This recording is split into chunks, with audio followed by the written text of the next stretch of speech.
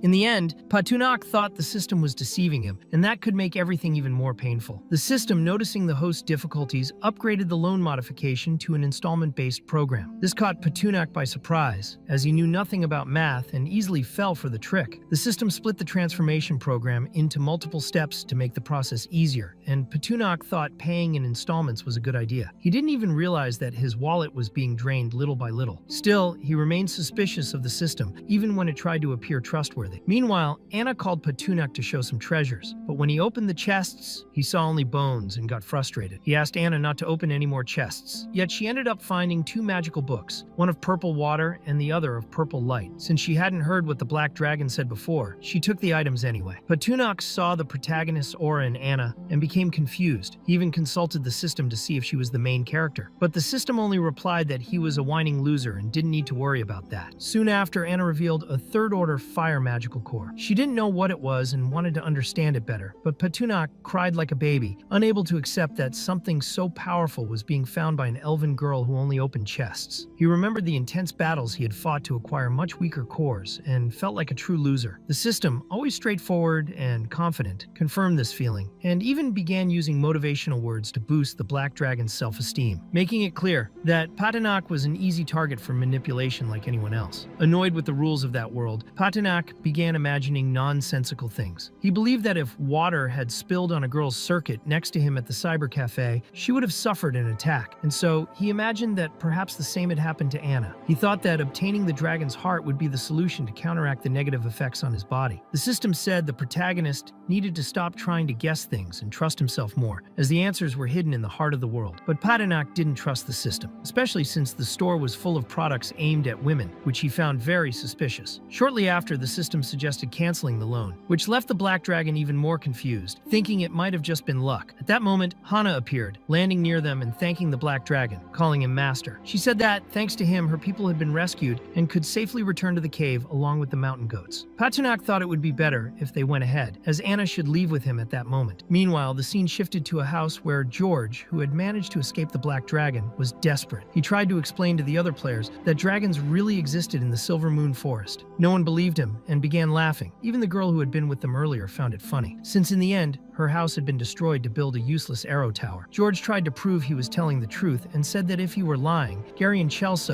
who had gone with him, would have returned. Since they didn't, he assumed they were obviously dead. The other players, however, believed the two had found a treasure and decided to continue on their own. One of them suggested gathering 1,000 people to investigate the forest. This made George even angrier, as no one took him seriously, and deep down he wished everyone would die. Back with the Black Dragon, the system showed Patunak a function called Advanced Devouring. It allowed him to evolve by consuming certain materials. This could improve his strength, endurance, or even grant special abilities. Patunak got excited and decided to eat some rocks, even though they tasted horrible. By doing so, he improved his armor, but noticed he had become slower. He realized that not everything could be consumed without thought. To better understand the power of Advanced Devouring, he tested other materials and ate a bit of gold, which gave him fire resistance. Then he tried silver and gained poison resistance. He continued eating various materials to see what would happen until he accidentally bit his own tongue due to carelessness. Having consumed 50 grams of black dragon meat, he inadvertently increased his draconic purity from the generation of Connor Neo Reed Watrous' Stupak, even without knowing who that being was or if he was his grandfather. Minerals like gold and silver had no side effects, only increasing his strength and endurance. This made Patunak think that one day he could raid the human kingdom's treasure and come out victorious. Suddenly, Anna showed him several items she had found. Despite smiling, she didn't know if the material was useful. Patunak was completely shocked by what he saw. That night,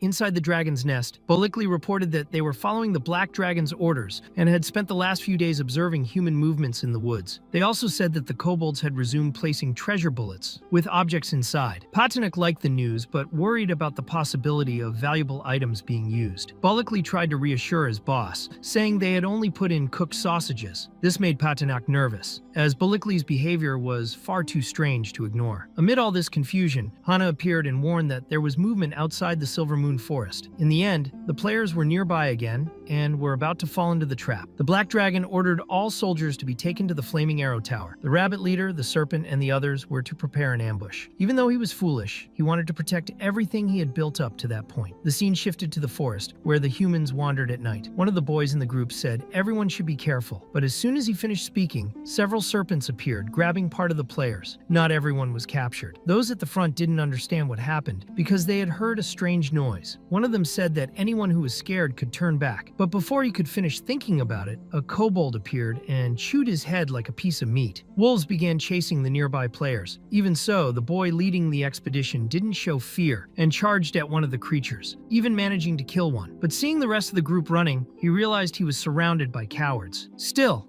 not everyone fled. Some stayed with him. As he walked, he reflected that these creatures seemed willing to fight, but displayed a strange kind of organization. He wondered if something greater was waiting for them. They climbed to the top of the mountain and saw a shape in the dark but couldn't identify it. A mage used a detection spell and soon realized it was a structure covered in vines and leaves. Upon closer inspection, they discovered it was the Arrow Tower, which surprised everyone. Some began to think humans lived there, but the brave boy believed that with priests and mages protecting the group with shields, there was nothing to fear. Suddenly, a strange bomb passed very close to him and stuck to the wall. They thought it was just a thick arrow without speed, but it began releasing poisonous gas. Even covering their noses and mouths, the gas penetrated their defenses, and soon they were being bombarded by other projectiles. They tried to run to avoid being hit and became completely desperate. Meanwhile, Patunak had upgraded the shooting tower, increasing its range and power. Anna was happy and wanted to help, as she had learned water and light magic spells. But Patunak thought it would be better for her to stay with Selena and the others in safety. The player leading the forest exploration tried to convince the others not to panic. He said that with active shields, they could withstand the attacks. His confidence grew as he felt the barrier around his body. But everything changed when Patunak appeared. Many were shocked to see that there really was a dragon there. He sarcastically welcomed them, and his aura intimidated everyone. The group leader couldn't believe that the previous coward was telling the truth, but now he saw the dragon was real. He tried to think positively, assuming it was just a young dragon. Ambitious, he wanted to kill Patunak and become the best player in the world. The Black Dragon made it clear they were about to die and began attacking. The human leader asked everyone to dodge the attacks. Patunak unleashed his fire breath, and they protected themselves with shields. The boy, having done the minimum, already considered himself a king. He commanded the mages and ordered them to split up to launch attacks, while the warriors formed the rear guard. During the command, he opened the system shop. He took a potion to double his power, as if a chick had grown into a chicken. In the end, he remained as weak as ever. Still, Still, he took a speed potion and a protection potion to improve his shield. The mages used fire and ice spells, but failed to cause any damage to Petunak, who was embarrassed to see how weak they were. The leader approached with his sword, wishing for the dragon's death. At that moment, Petunak's body began to glow so intensely that everyone shut their eyes. The blinding light threatened to dazzle even his allies. When the light subsided, the human leader was trapped on the ground in a fishing net. Anna appeared happy, saying they were there to help the dragon. The humans realized they were completely defeated and tried to retreat. But Petunak made it clear that fleeing would not be easy, and the kobolds appeared as well to finish off those players. Few players managed to escape unscathed, and suddenly what was already dark became even darker. It was Petunak's shadow, which had found them and was turning them into barbecue. Thanks to this, he earned 2,000 system points for his first victory against a player. The kobold happily came to report to his master that they had won and had even brought a living human for the black dragon. It was the leader of that group of players. Without hesitation, Petunak ordered him to be thrown into hell. As the man cried and struggled, the dragon felt something strange, as if he were in a coma. He asked the system to check his status, but suddenly fainted. Anna became worried, not understanding what had happened. The scene shifted to inside the dragon's cave. Anna's voice trembled, and she didn't want Petunak to scare her. Selena observed that he was unharmed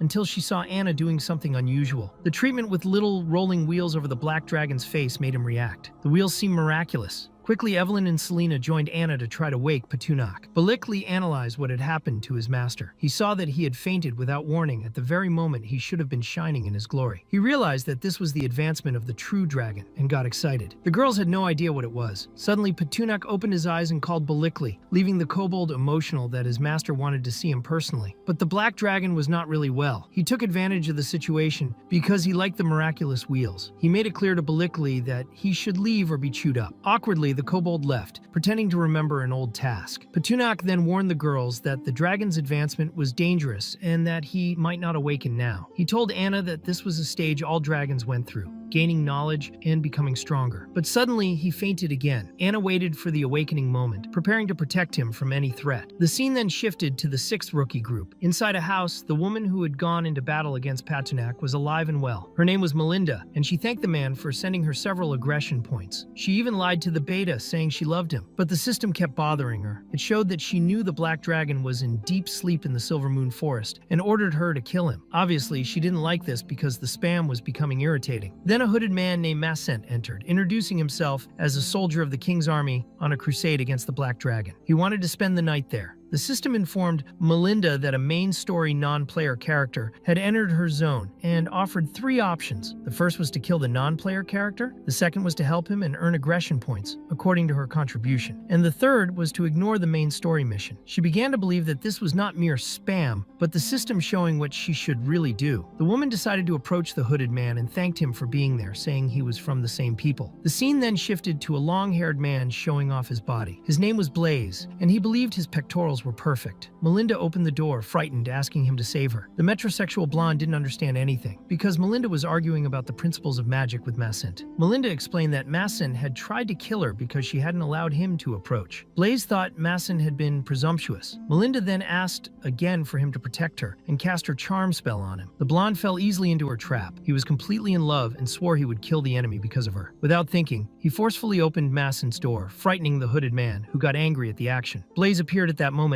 acting like someone betrayed, full of rage, shouting as if he had caught his own partner with another. Masent didn't understand anything, but even so, he received a strong kick to the chest and was thrown far away, showing that the knight had no patience to talk. Realizing there was no escape, Masent tried to cast his lightning magic, but the spell didn't work. He was left confused while Blaze laughed, thinking that was all the power the mage possessed. Masent, serious, warned that he had been called by King Anlius to kill the dragon, but Melinda appeared, questioning how someone like him could do that, seeming like just another useless person. She pressured Blaze to kill Masent immediately, saying she wanted to go with the knight. The mage became irritated at her attitude and called her a worthless apprentice. He tried to convince the knight not to listen to her, but Melinda only asked about the tea she had prepared. At that moment, he realized she had sabotaged his magic and became furious. He swore he would kill her, but Blaze, completely deceived, told him to stop insulting Melinda and kicked him in the face again. Melinda then took the opportunity to stab the mage with a dagger. After that, pretending to be fragile, she ran into the knight's arms. Blaze, still deceived, finished off the mage by plunging his sword into his chest. The system informed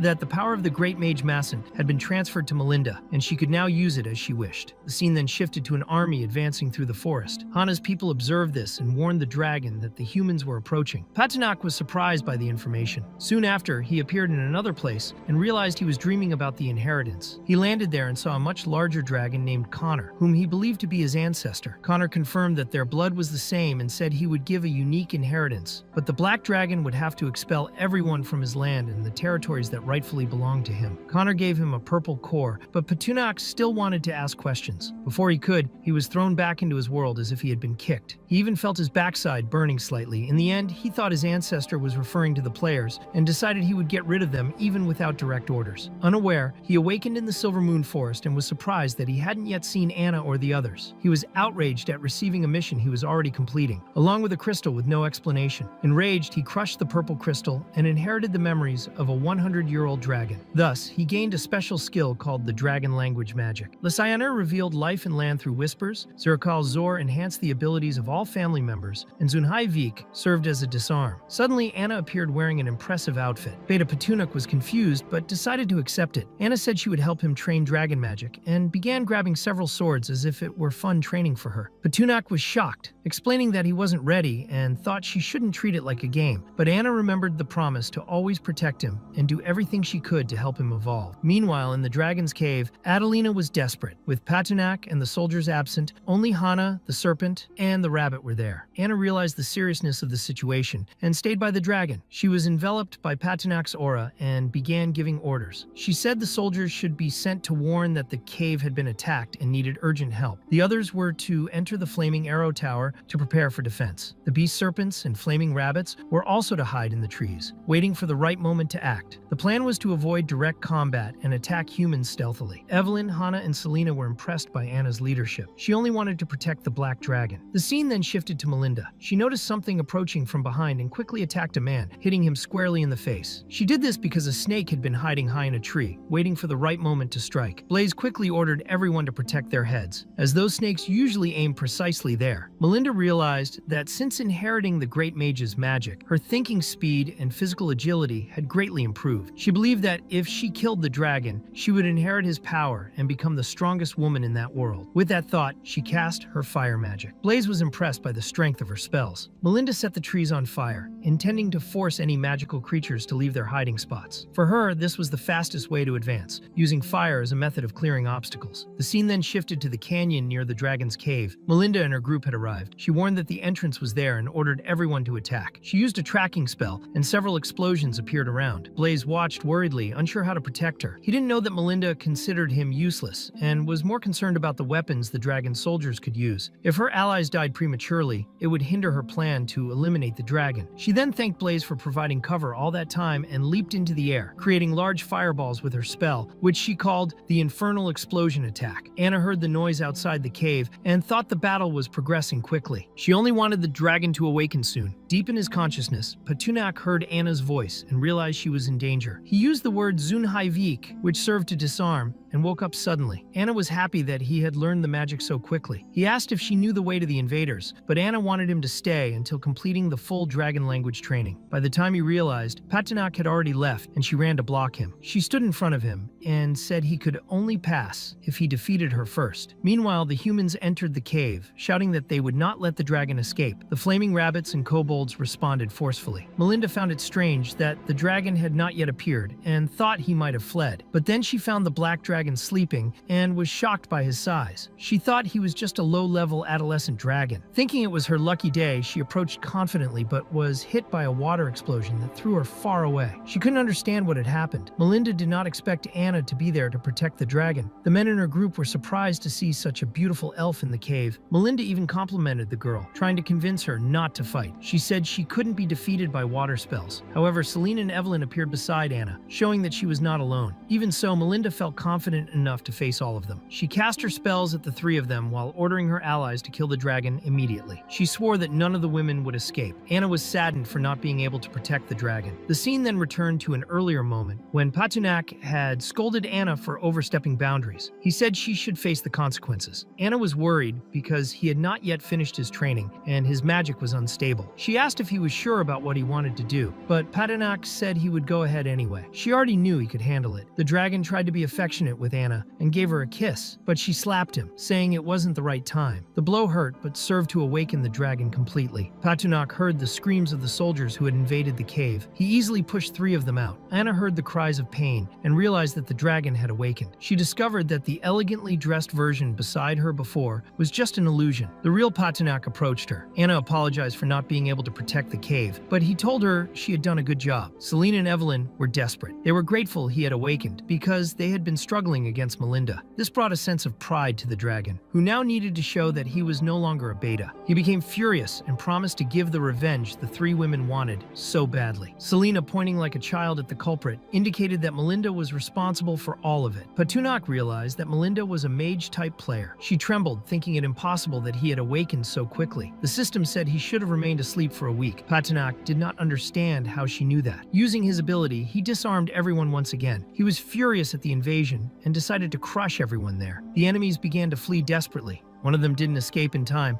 Blaze told Melinda to follow him, thinking they needed to retreat before losing their lives. The apprentice who had become a great mage didn't want to miss such an opportunity. She believed that if she failed, she could simply resurrect. Meanwhile, Evelyn spotted the man who had sold her to the bandits and abandoned her. Before she could act, Melinda cast a freezing spell. Anna tried to warn the black dragon, but he was still hit. However, the spell had no effect at all. Patenak then wanted to know if Melinda was responsible for all the chaos. Melinda didn't give up and used the firewall ability along with the fire dragon sword, trying to hit him by any means. Even with all her effort, Patenak remained completely unharmed. This caused Melinda to collapse, not understanding why her spells were so weak. She began to think that his resistance had increased greatly after he evolved, and concluded that there was no way to defeat him. Patenak responded with a powerful fire breath. Melinda activated her arcane shield to protect herself, tears filling her eyes. She had tried so hard and still could not kill him. Patenak smashed her arcane shield forcefully and promised that he would make Melinda's life far worse than death. He said this because she had touched his women. Deep down, Melinda felt safe due to the game mechanic that allowed players to resurrect after death. That's why she still held a small knife in her hands. Patenak used the word Zunhalvik and disarmed her again.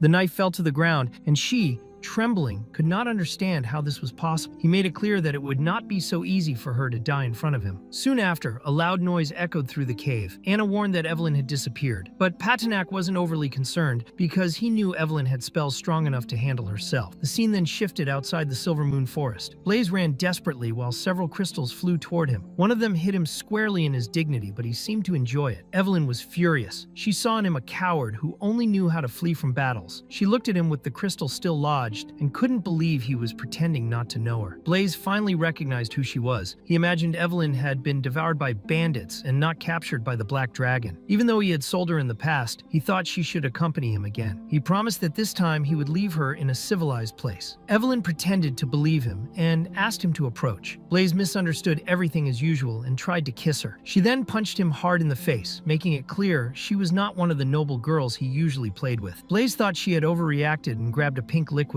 throwing it on her. Evelyn was suppressed by it and wanted to understand what he had poured. Blaze didn't know that what he had stolen from Melinda worked so well. Trembling, Evelyn ended up kneeling. When he pointed his sword at her, she warned that her sister was a professor at the Saint Laurent Magic Academy in Annalise, and that if he killed her, he would be hunted to death. Even so, Blaze insisted he would claim she had been invited by the Black Dragon and mercilessly remove the lid from her head. Outside the cave, the Black Dragon was still chasing the enemy soldiers. He was furious because they had invaded his territory and now tried to flee. He used the word Zivikal Zuf and caused intense vibrations among the soldiers. Their clothes and weapons fell off as a result. Anna was excited and reported that Balikle and the others had arrived. Patenak wanted Anna and Hana to return to the cave. The kobolds apologized for being late, but the dragon didn't blame them. Balikle explained that during the return they found Evelyn's lifeless body in the forest. Next to her was Blaze, who had been easily defeated by the fluffy creatures. The Black Dragon, who wanted to be master of all the women there, was furious upon learning this. He wanted to know if the plastic metrosexual had been responsible for Evelyn's death and began crushing him like soft dough. Blaze tried to make an excuse, saying she had tripped on his sword. Then he promised to reveal a secret to the dragon if he were released. Patenak decided to listen. Blaze then claimed that Melinda had forced him to kill Evelyn, which was a lie. He also said that the great mage Massant was involved. As if that weren't enough, he added that Melinda was the mayor of Rookie Village number 6. There were more than 5,000 people in the village waiting for Patenak's death, and so the Black Dragon spent some time reflecting on everything. Blaze wanted to know if Patunak was satisfied with that secret, and even though the dragon didn't find it so bad, it sparked a flame of hope in Blaze's heart, who took the opportunity to ask if he could leave. Once he received the permission he wanted, he ran away desperately. The kobolds were surprised by their master's decision, but soon realized it was a lie. Patunak turned Blaze into barbecue without hesitation, saying he never said he would forgive him. He had only let him run. The kobolds greatly appreciated their master's action. The Black Dragon wanted revenge for Evelyn's death, so her soul felt gratitude for what he did. The system notified that Patunak had helped the NPC fulfill her final wish, and as a reward he received a teleportation spell along with 6,000 system points. Patunak was very surprised by this new ability and wondered if he could use it to reach the rookie village, but the system explained that the spell only worked in places he had already visited. In the end, his biggest problem now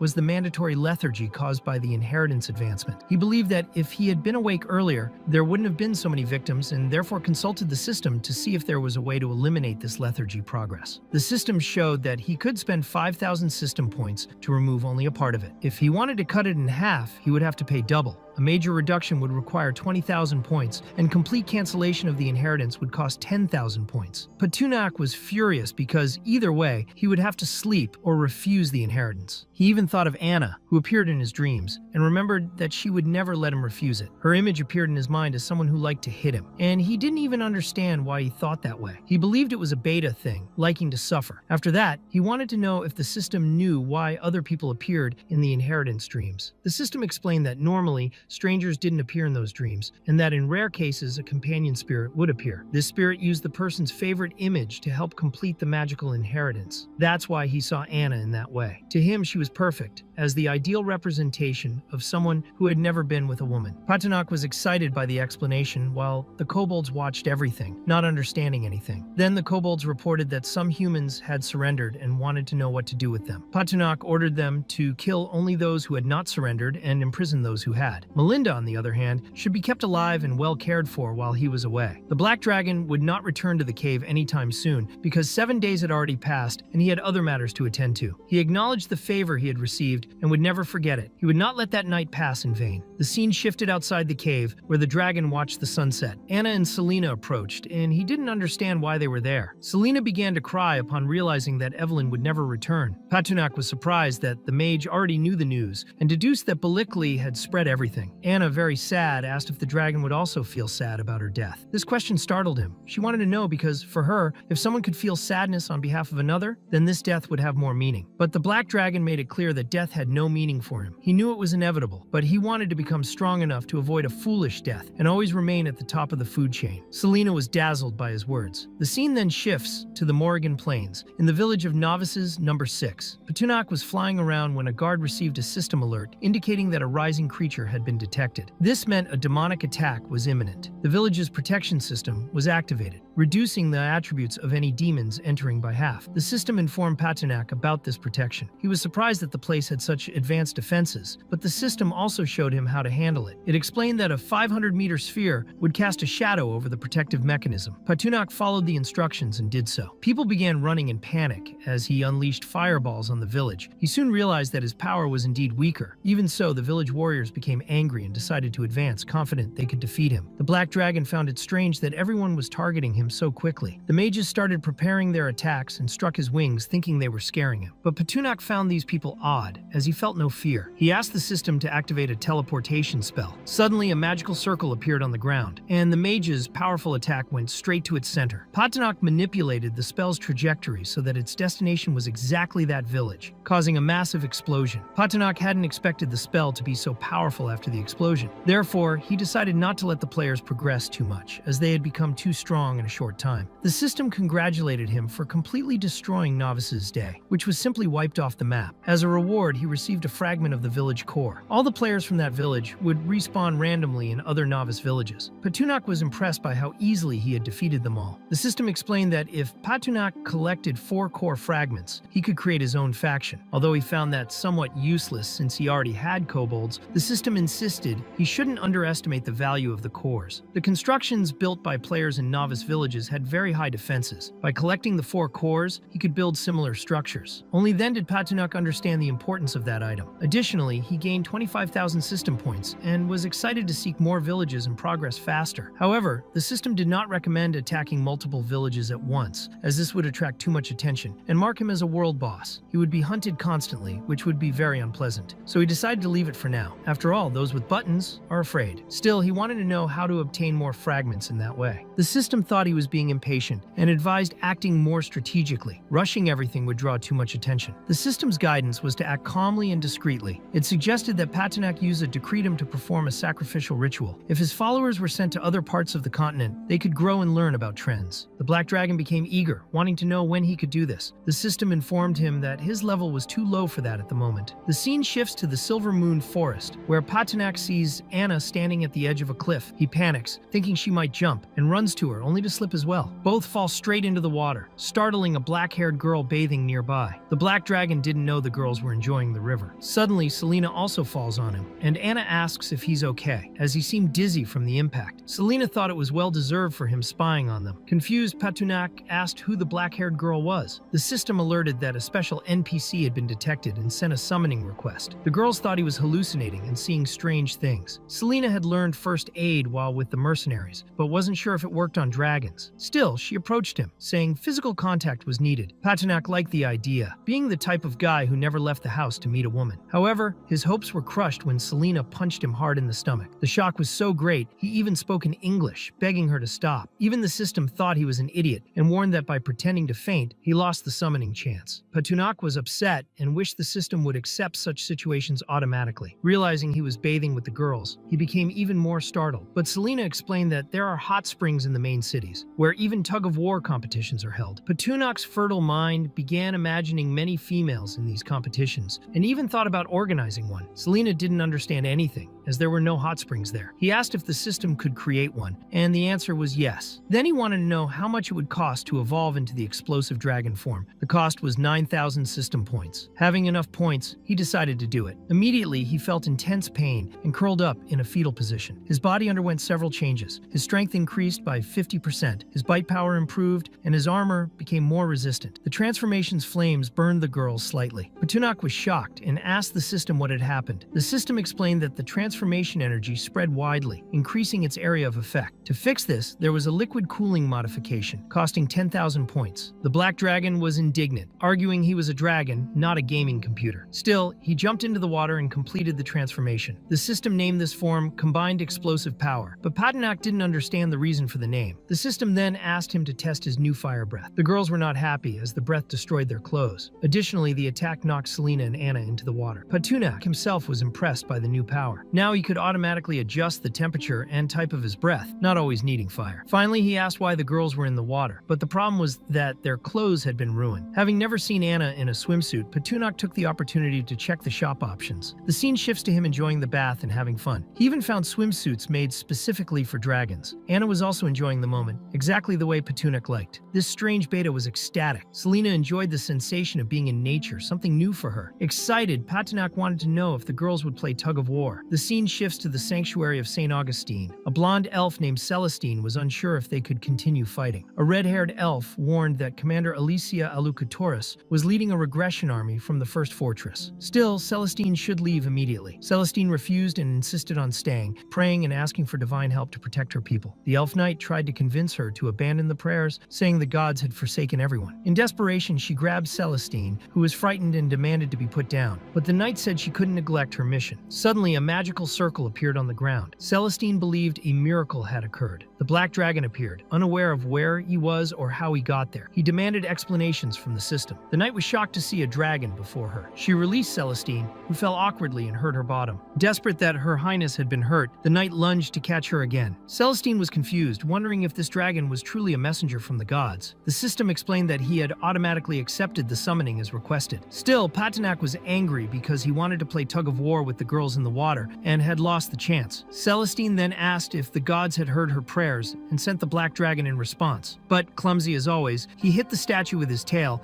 and broke it in half. The two elves were shocked. Patenak realized they were treating him like a god, which made him uncomfortable. He asked if Celestine had summoned him for some reason. That's how he discovered she was the Holy Virgin of St. Augustine, a peaceful and prosperous country invaded by a group of mercenaries known as the Black Beast. They plundered the people and created a new state called the Servant State. Celestine begged Patenak to save her people. In return, she offered her complete loyalty. The Black Dragon, seeing this, decided to accept the mission. Celestine said she would also offer her soul and picked up a knife. But before she could do anything, he used his tail to knock it from her hand. Celestine was startled and didn't understand his intention. Patenak made it clear he didn't like the loyalty of the dead. He would guarantee her safety if she supported his leadership and never betrayed him. He found her very naive for believing in such things and still didn't understand how she drew a knife so quickly. Her favorability toward him increased significantly. The system notified him that Celestine was a special woman. Being an S rank, if he fulfilled her wish, he would gain a special ability. The Black Dragon was furious with the system for once again withholding important information. Celestine noticed he was talking to himself and looked confused. After thinking for a moment, Patenak realized he just needed to complete his mission. As he was preparing to leave, Celestine informed him that the leader of the mercenaries was a warrior named Guess, and that he was extremely cruel. Patenak wanted more precise information and asked about the distance between the mercenaries and Celestine's kingdom, as well as the number of troops she had. Celestine explained that the enemies commanded around 3,000 creatures, including kobolds, goblins, and ogres. They had already taken the Sacred Wall of Firenel and were just a day's travel from the royal capital. She also revealed that she no longer had any troops. This shocked Patenak, and finally explained why she had been praying so fervently. He realized the enemies were not simple novice players. They were strong, organized warriors. Knowing this, he concluded that he needed a proper plan before acting. The scene then shifts to the Sacred Wall of Firenel. A monster there was surprised by the beauty of the local women and had just killed one of them. A man named Esri arrived shortly afterward and was furious at the scene. He saw that the killer was a level 28 troll. The group with him promised to eliminate all of that scum within 3 days. But for Esri, that was not enough. 5 days had passed since he infiltrated the mercenary group, and those days had been hell. He no longer wanted to wait. Even so, his allies asked him to calm down. In the end, Esri covered the dead woman's body and vowed to avenge her. Esri's group made it clear that their goal was to take the territory and win the wager. All they wanted was to protect their own homes. The scene shifts to the demon camp, where Esri screamed in anger. He only wanted those beasts dead and ended up releasing a powerful energy. The nearby troll leader noticed and began laughing, not expecting a traitor among the mercenaries, especially one so foolish. This made the troll furious. Esri heard a noise, and the troll leader emerged from the tent. The scene shifts to a level 35 Black Knight, who saw Patenak right in front of him. The Black Dragon declared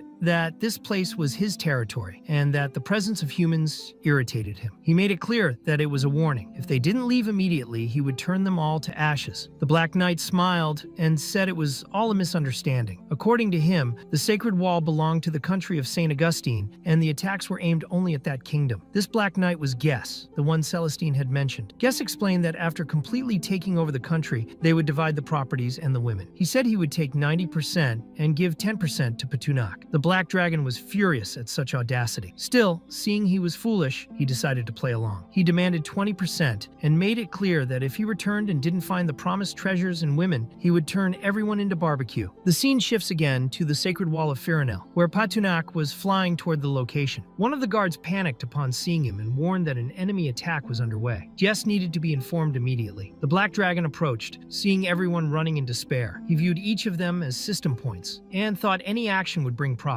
Noticing the organization of the group, Patenak even recognized that the leader of the company, called the Black Beast, had some intelligence. Wasting no time, he turned several enemies into barbecue at once. Guess was furious and wanted to understand why Patenak was attacking the kingdom he had conquered. The Black Dragon merely saw him from afar and left. One of Guess's subordinates asked what they should do now. Guess still didn't understand why a dragon was in the area. He hadn't seen one in a long time, which made it even stranger. Nevertheless, he ordered the elite to be assembled to prepare a total assault on St. Augustine. He also demanded immediate reinforcements for the Sacred sacred wall's defense. Guess was determined to make the dragon pay dearly. Meanwhile, Celestine wanted to know if everything was really okay. She had accompanied Patinak, who only asked her not to worry. Outside the wall, the Black Dragon believed that with Guess's main forces destroyed, it would be possible to reclaim Firenel. Only now did Celestine understand what he was doing and marveled as if it were a brilliant plan. Patinak thought that the knight Alicia should be on the battlefield, as she was highly competent. Celestine, meanwhile, would have to seduce the enemies, which embarrassed her greatly. The scene shifts to the Tower of the Sacred Wall, where Celestine prepared to follow Patunak's orders. She appeared there and managed to catch the attention of the humanoid monsters, who found her beautiful. Celestine begged them not to come closer and trembled with fear. The monsters wanted to kill her and were curious about her wall-like white skin. When one tried to touch her, Celestine screamed, calling for the dragon. Patunak appeared in the sky with an explosion that scared all the monsters. He was in a bad mood and warned that he would roast them all. The enemies panicked at the sight of a black dragon and ended up as barbecue. Celestine felt very hot with all this. The scene shifts to the lower residential area of the Sacred Wall. Esri had suffered a huge fall but was relieved to have finally escaped. Despite being scared, he was happy to have seen a black dragon appear so suddenly. During a video call, people tried to talk to Esri to understand what was happening. He looked to the side and saw a dead monster on the ground. He took the opportunity to report that the mercenary group had moved toward the St. Augustine capital and that it no longer made sense to act in secrecy. Nobody fully understood, so Esri explained that the Black Beast group had been attacked by a black dragon. They suffered heavy losses, and the dragon would return. Esri believed Guess wouldn't have the courage to face the dragon, but would still attempt to attack the capital. The scene then shifts to the level 3 novice village in the Celestial Kingdom. An old man received the news that a black dragon was nearby and wanted to know if there was any chance to tame the creature. Esri had sent a video for everyone to see. Still, it was impossible to tell if taming a creature of that level was feasible. The dragon was level 32. One of the youths showed the video to the master. Everyone was surprised at the dragon's strength. The bearded elder learned that novice village number 6 had been completely destroyed by a dragon. He realized they had greatly underestimated the power of the world's legendary creatures. Esri also reported that the soldiers at the Sacred Wall were cannon fodder. They were there only to die. The master explained that he did not fear fierce magical creatures, but rather magical creatures with intelligence. Patunak's actions impressed him. If other legendary creatures in that world were similar, it would be necessary to dominate everything to gain enough strength to defeat them all. At that moment, the system notified everyone that a new world boss had appeared. Celestine was confused, as it would take a day and a half to reach the royal capital. Patunak thought it best for her to order her men to warn the population to stay home and avoid unnecessary deaths. Suddenly, the system alerted Patunak about the emergence of a new world boss. He decided to check the information. On the screen, he saw the new boss and immediately thought the guy looked pathetic. But after a few seconds, he noticed something strange. The image seemed familiar. Only then did he realize that the unfortunate person on the screen was himself. Desperation hit hard. He couldn't understand what his subordinates had done to destroy a novice village. Celestine didn't understand why he was acting that way. Deep down, Patunak was afraid of losing everything. He needed to return to his former life. He still didn't know what was happening with Anna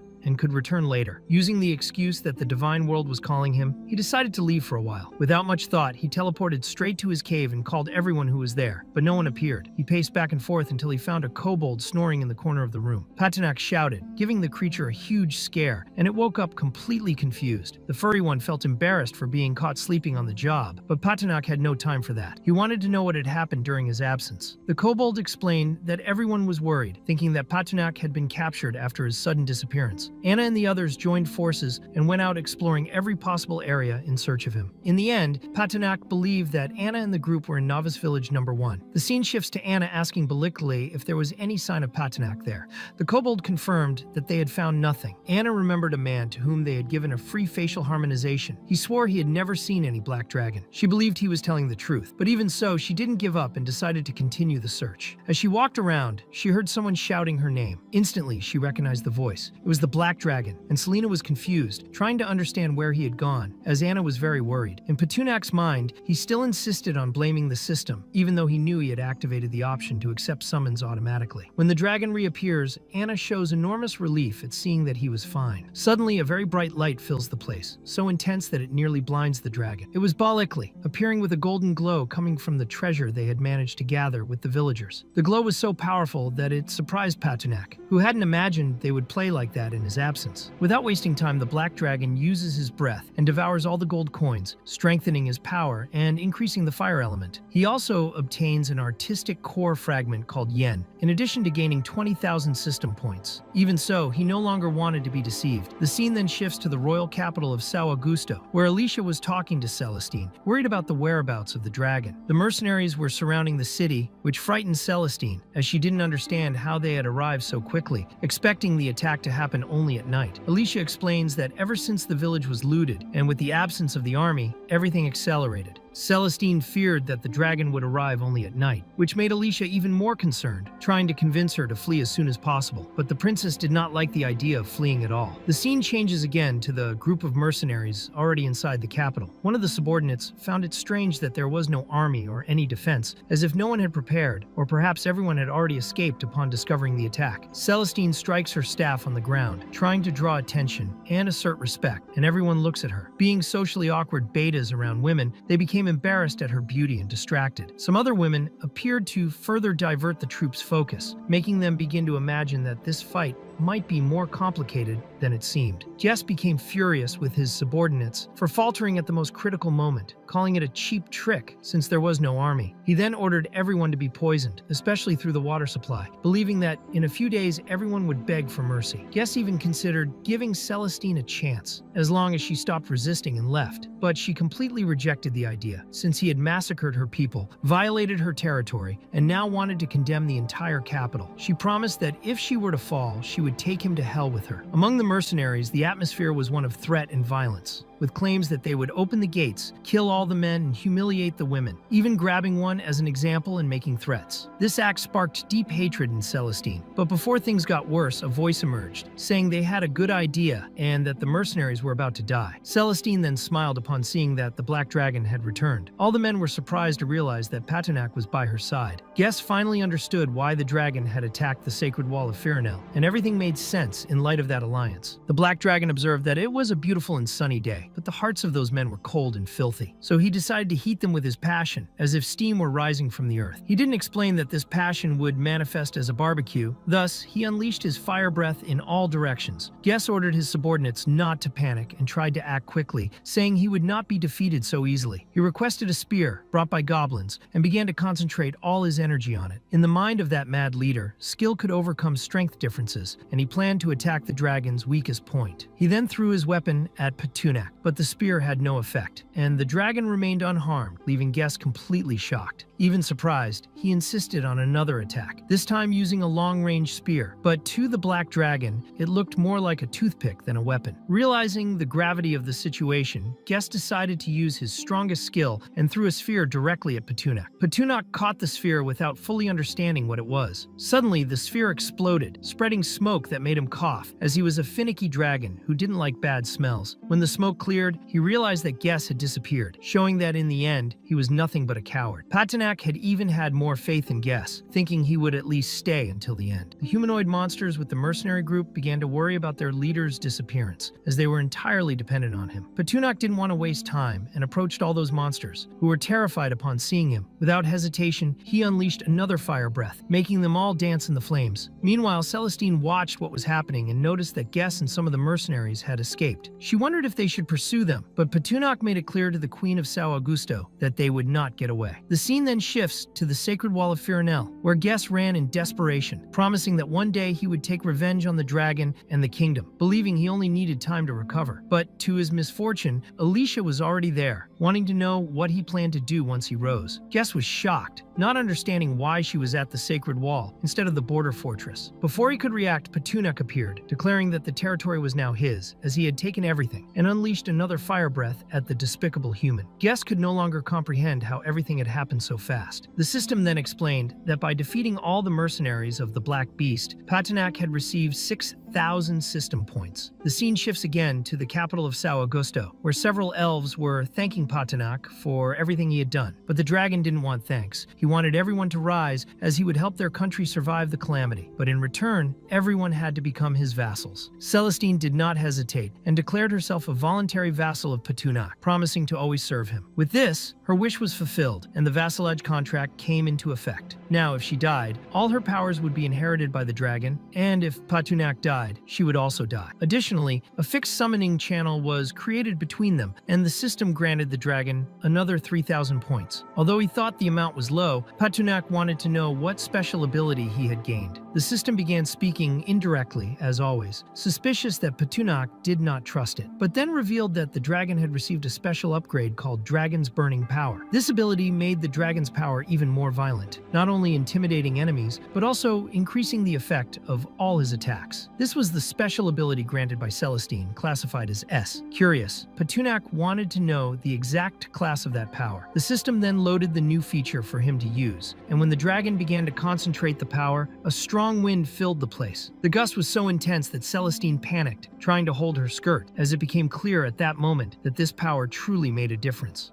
At that moment, Patunak apologized for not being able to control himself. He thought that the fluffy creature's ability was really useful, which is why he hadn't intervened more harshly. Celestine asked if the black dragon was going to leave. He had thought about leaving, but said he still had some tasks to complete. Hearing this, Celestine became excited. Knowing he would stay a little longer thrilled her. The dragon then asked if there were 6 witches in the region. He was looking for those who could heal. Alicia joined the conversation, saying there was Kaguya, a mysterious witch who lived in the 3rd fortress. But there was a problem. She had always been careless, and after the war, no one knew where she was. Still, Alicia suggested that the dragon stay for a few days while they searched for her. Patunak accepted the idea, and Celestine promised to find a place where he could stay. The scene shifted to Celestine's room. She was thinking about the black dragon and how heroic he was. Alicia knocked on the door and entered, surprised to see Her Highness trying to sleep. Celestine feared the mercenaries had returned, but it was nothing like that. Alicia wanted to talk about the dragon. She noticed that Celestine sighed over him. The princess was embarrassed, but eventually confessed that she wanted to be with the dragon. Alicia suggested she take action, but Celestine didn't want to seduce someone she saw as a god. To Alicia, that sounded like an excuse. She thought Her Highness wanted the dragon to leave out of fear of acting. Even so, Alicia thought the path was already clear. Everything depended on the princess. The scene then shifted to the house where Patunak was. Celestine wore a very beautiful black dress. She was nervous and didn't want him to get angry, but she couldn't bear the idea of seeing him leave. She felt as if she would collapse if that happened. Summoning her courage, she opened the door. She had something important to say. Patunak was surprised to see her like that. Anna was also present. Celestine looked at him, hoping he would understand her intentions. The dragon felt fear. Anna didn't seem happy about it. He consulted the system to try to understand what was happening. He wanted to know how long Celestine had been like this, and if there was a solution. The system explained that it was all caused by the dragon energy he carried. This energy affected certain bonds and contracts. Patunak thought there was no way out. He began considering drastic measures like killing Celestine, but the system said that would be useless. Her power wasn't that high. It also tried to trick the dragon, suggesting he was easily manipulated and that acting on impulse would make things worse. The system recommended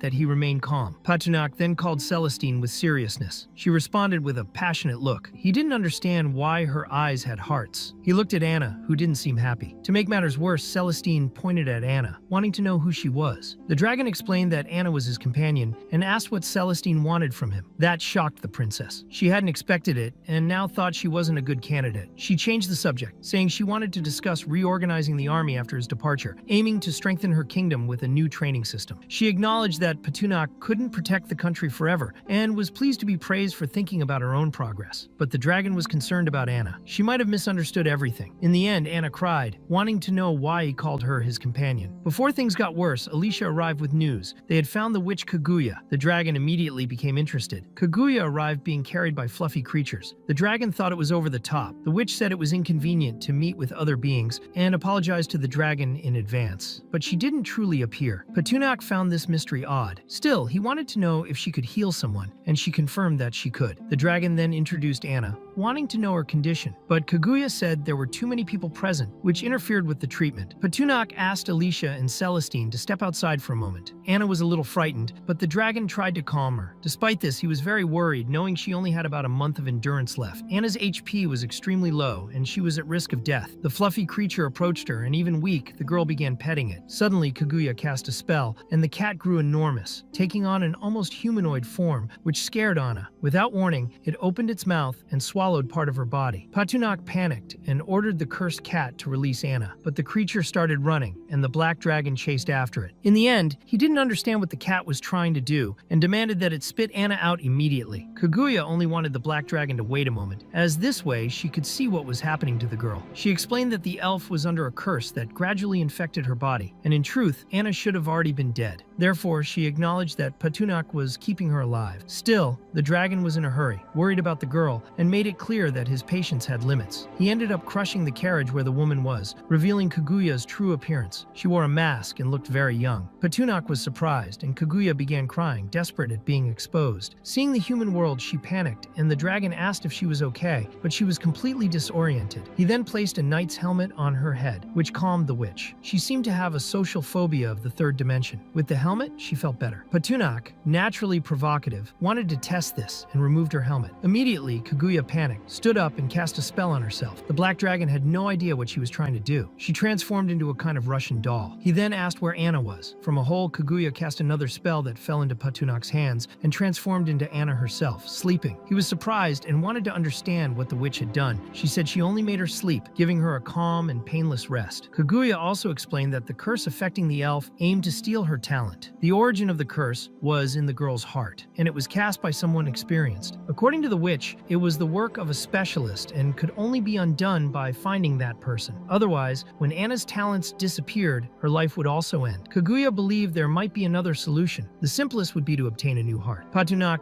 didn't believe she thought it would be that easy. Worse, the witch explained she had been affected by his breath, so the ideal heart would be that of a dragon. Patunak was shocked. He was the only dragon in the region, which frustrated him. The dragon promised to reward Kaguya in the best possible way if she found the person responsible for the curse and saved Anna. The witch said she would try, but couldn't promise results. She then cast a tracking spell on Anna to locate the origin. Upon seeing who it was, she was completely shocked. It was a demonic creature. The impact was so great that she fell into the black dragon's arms. Patunak wanted to know if she had discovered anything, but she could only say that the enemy's power was absurd. In the end, she believed that by the time they found the culprit, it might already be too late. The dragon consulted the system and asked if there was a way to obtain a heart. The system said it could transform any type of heart. This excited Patunak, but the options involved mechanical, demonic, and even godly hearts. He didn't understand where the system was leading him, but it was soon clarified that the system didn't create things from nothing. It only made modifications. Patunak then asked what could be done with a lava heart. The system replied that it wasn't a real heart, just an energy core. Finally, the dragon asked if giving his own heart to Anna would kill him. In theory, yes, but there was a catch. Patunak became desperate, wanting a solution that wouldn't kill him. He said he didn't want system points or tricks. Then the system revealed a hidden store item called the golden fruit. It was a fruit capable of replicating organs if properly cared for. Over time, it would grow and become a complete heart, but it cost 100,000 system points. Patunak was completely shocked. It was very expensive. Outraged, he said that the system should change its name to Traitor, until Anna called him. She said she wanted to always stay by his side. Patunak now only wanted to buy time. He wanted to extend the curse's deadline until the golden fruit matured. He asked Kaguya if there was any way to do that. She said there was a method in the ancient texts, but it required the two of them to be completely honest with each other. The black dragon began to think foolish thoughts. Kaguya wanted to know if he was sure about that and started trembling. Since he would accept it anyway, Kaguya understood that this was to be expected of a dragon. She warned that she would unite him with his companion. Patunak didn't quite understand, but she explained that she would only open a spell and activate the bond. The weaker party would absorb vitality to stay alive. If one of the two died, the survivor would inherit all the power. Patunak was okay with that. According to the ancient texts, it would be necessary to pass a cord through the body to ensure nothing went wrong. The black dragon wasn't very fond of this part. Kaguya opened the magic circle. Few people in the world were capable of doing that. She even admired Patunak for agreeing to do it, as the ritual would reveal all past secrets to Anna. This frightened the dragon. Kaguya interpreted his desperation as a sign of strength she shouldn't suppress and admired him even more. The scene then shifted to the Emerald Forest. From the outside, everything seemed like a dream. Anna walked alone until she found Luna, her sister, and ran to embrace her. But in reality, Luna was Patunak himself, who was shocked to realize he had transformed into a woman. Anna asked if Luna had brought something tasty to eat. The dragon, seeing how cute she was as a child, began to squeeze her cheeks. He remembered what what Kaguya had said. The union would reveal their deepest secrets. Patunak, now as Luna, began to believe that this was Anna's secret dream, and being a beta, he was enjoying that feminine sensation a little too much. Anna found her sister's behavior strange and said she was worried. The awakening ceremony was near, and she feared she wouldn't succeed in awakening as an elf. Suddenly, a red-haired elf named Jaya arrived, desperate. She had been looking for Anna for a long time and was concerned about asthmatic beasts in the region. She warned that the elders were waiting for her for the ceremony. She grabbed Anna's arm and took her to the ritual site. The scene shifted to the ceremony area, where the elders watched from above and many people observed. Patunak realized he was seeing from Anna's perspective. A mustached elder was stressed. This was her 10th attempt. If she failed again, she would lose the chance to continue at the academy, and her family would be expelled from the central zone of the forest. Anna already knew this and promised to do her best. Even so, the elder became furious. He slapped her face. He complained about the 9 failed attempts and the wasted relics, saying she was a disgrace to the elves. Patunak, still as Luna, ran to confront the old man, calling him decrepit for hitting Anna. In the end, she and her family were expelled from the core zone. Luna tried to comfort her, saying the others were in the wrong. Soon, Anna appeared happy. She had found some fruit and wanted to share it with her sister. But 3 youths from the core zone surrounded her. They accused her of wasting resources and demanded she pay for it. They also didn't understand why she had 10 attempts while they had only 3. They said they would have awakened by now if given the same privilege. They began to blame Anna. The girl started trembling and apologized, but Luna appeared and demanded the 3 leave. She said if they returned to threaten her sister, she would not be responsible for their fate. She then showed Anna the house she had built. But the scene changed. Anna was hiding inside a closet. Patunak didn't understand what was happening. When Luna tried to take her out, a hand passed through her body. Patunak recognized those hands. They were the same ones that had attacked the witch Kaguya. Suddenly, he woke up. Anna was by his side, very worried, wanting the dragon to awaken. Kaguya thought her desperation was useless. Anna then asked who the masked witch was. Kaguya identified herself and explained that the dragon had entered a deep sleep to save her. Anna didn't like that, feeling that someone like him shouldn't have to make such a sacrifice. In truth, Patunak was only pretending to be asleep. Anna said she had a strange dream about a shiny iron plate full of images of girls in swimsuits and a 32-gigabyte compressed file. Patunak panicked and told her to stop talking. She was happy to see him wake up. The black dragon began remembering the girls in swimsuits and became excited. But Anna called him, surprising him and completely destroying his imagination. She wanted to understand what he was saying, but he dodged and didn't explain anything. The scene then shifted to the St. Augustine Temple, where Celestine had made a statue of Patunak and presented it to him, saying that one day she would admire him as majesty and offer her blessings. Patunak found all of this very strange, even when she asked him to stay a little longer. He believed everything was already stable and needed to return, so he teleported away, leaving Celestine upset because she didn't want him to leave. Returning to his cave, Patunak was surprised because everything wasn't destroyed as he had imagined. He expected complete chaos, but it seemed the creatures had maintained order while he was away. Bullockly appeared excited, wanting to hug his master, unable to believe he had returned. The black dragon refused the hug, saying he was tired and that they should talk more appropriately. He then lay on the ground, and Anna approached, worried, asking if he was unwell or if something had happened. He said he was fine, only tired, but in reality, he began pretending, wanting some affection from her. He simulated a fever and headache while consulting the system with his mind, trying to find out if dragons could really get sick. The system revealed that, due to a type of bond, his status had changed. He now had multiple ailments affecting his heart, blood, and strength. This surprised him greatly and helped him better understand what Anna had gone through. Suddenly, Anna approached him, which made him shy because he didn't know how to deal with women. She asked him not to move, wanting to measure his temperature, and noticed his body was warm, even knowing that a dragon's temperature is different from a human's. Still, she decided to prepare a remedy. Kaguya handed her an envelope, saying it contained a powerful tonic. Celestine appeared, startled to see Anna stirring a cauldron and some strange things on the floor that looked like worms. She asked what they were. Anna explained that they were herbs and that she was preparing medicine for Patunak. The scene then shifted to Novice's village 2, called Sakura, where a bearded man named Vardoli observed a kobold's head and found it beautiful but didn't know where to put it. A subordinate appeared and said that a player named George wanted to meet him. Vardoli didn't seem interested, saying he was appreciating art and that everyone had their own madness. The subordinate insisted, saying George brought information about the dragon. This caught Vardoli's attention. The scene then returned to the cave. Anna arrived awkwardly, bringing medicine and asking Patunak to take it. He pretended to be dramatic, saying no one cared about him except sweet Anna. He wanted to take advantage of the moment to gain something from her. When he saw the bowl, he was horrified by its appearance, which looked like a living mess. Anna was happy because she had put so much effort into preparing the remedy. Selena noticed Patinok didn't want to take it, but said he'd be cowardly if he refused, as Anna had worked so hard. The dragon felt embarrassed and eventually drank it. The medicine was so burnt, it seemed like it came straight from the cauldron of hell. He drank it just to avoid upsetting the females, and while swallowing the horrible thing, wondered if this was what death truly tasted like. When he finished, Anna showed there was still a full cauldron left, which terrified Patinok. The scene returned to Novice's village too. George respectfully greeted the local chief, but Vardali threw a cup at his leg, making the player kneel. The red-bearded man hated looking at weak people. He had heard that George had been beaten by demons in Novice's village 1, but George denied it, explaining that a group of monsters was being influenced by the Black Dragon and was becoming very powerful. George wanted to convince Vardali to go to the location, promising to show where the dragon lived. But Vardali thought George was crazy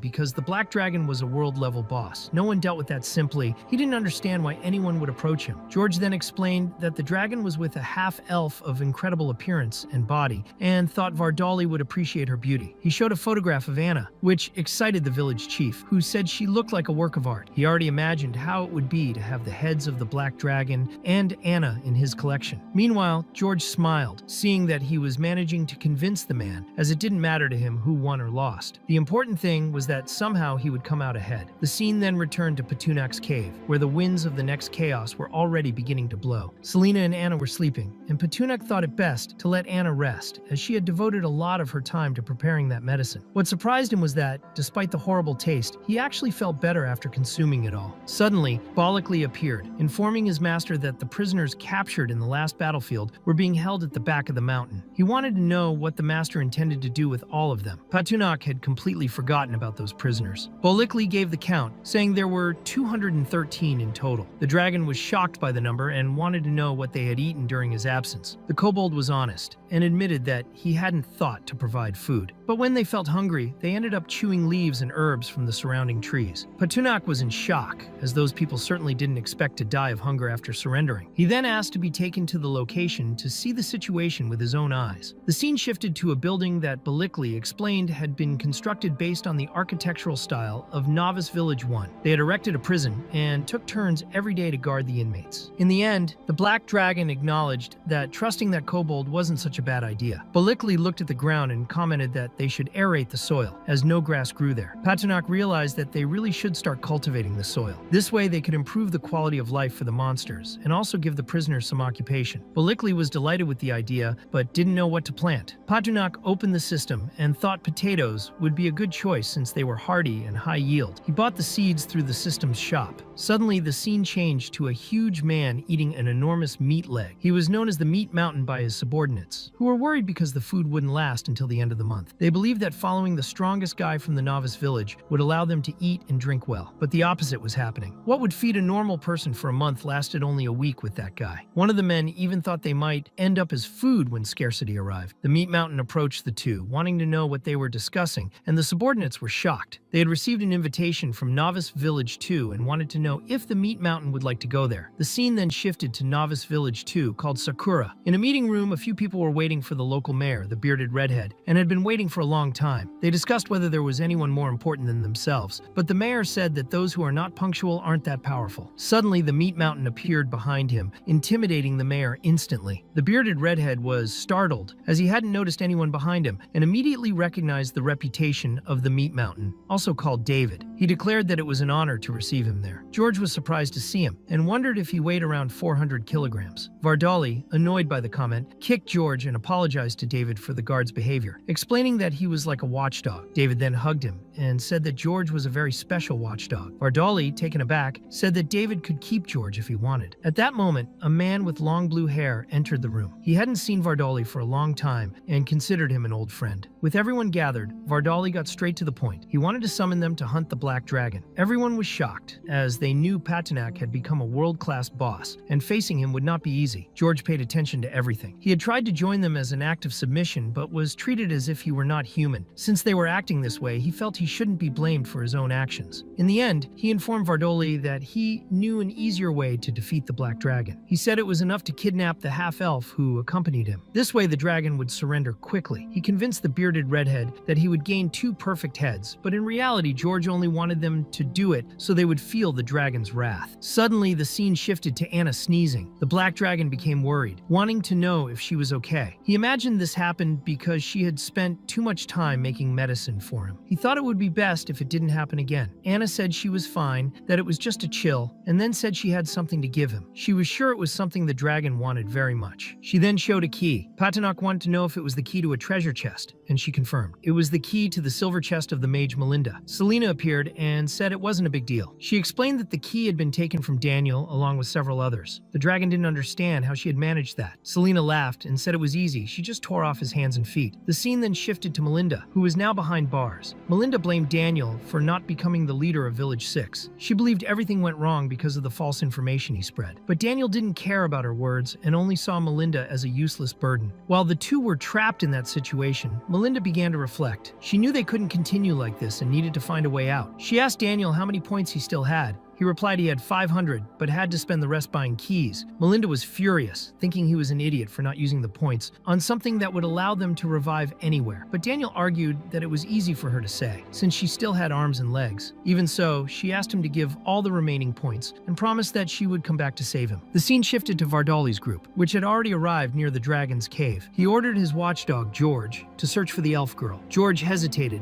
knowing that everyone there was being led to die at the hands of the black dragon. But Vardali wanted him to prove his usefulness, as the idea to go there had been his. As he approached the mountain of meat surrounding the entrance, George felt fear grow. David, with his cruel smile, told George that he could use his ability to hide in the shadows of the night so no one would see him. George began circling the area and realized that he was indeed invisible, but he ended up letting out such a foul fart that the kobolds started arguing among themselves, trying to figure out who had released that dead rat smell. In the middle of this confusion, George ended up finding Anna. The scene shifted again, now showing Melinda free. Daniel had indeed given up all his points. He believed she would return to save him, but Melinda was already beginning to strangle him. A humanoid dog heard the noise and went to investigate. He ended up finding Anna falling to the ground. In reality, it was Melinda transformed, using an illusion to appear as the elf. She said she had tripped by accident and thanked him for catching her. The dog asked what she was doing there. She replied that she had left something in the area that morning. She also wanted to know how the surveillance was going. The dog replied that he was alert, but Melinda said she had seen a spot without any guards. He went to check,